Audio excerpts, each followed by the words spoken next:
काली काली जुल्फों के फंदे न डालो, हमें जिंदा रहने दो ऐ हुस्न वालो।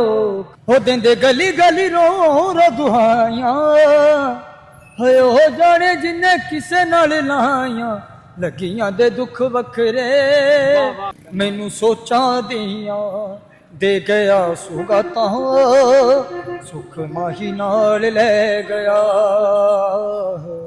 मुझे ये बताएं कि आपकी तालीम कितनी है, कितना पढ़े हुए हो? मैंने जी ग्रेजुएशन की किस यूनिवर्सिटी से किया था? यूनिवर्सिटी बकाड़ा। मुंह बोल के ता दस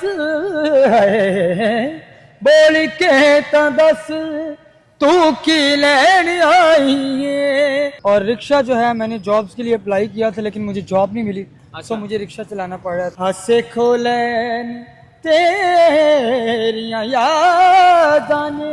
मैंने जो लास्ट इंटरव्यू दिया था मुझे उससे इंडिया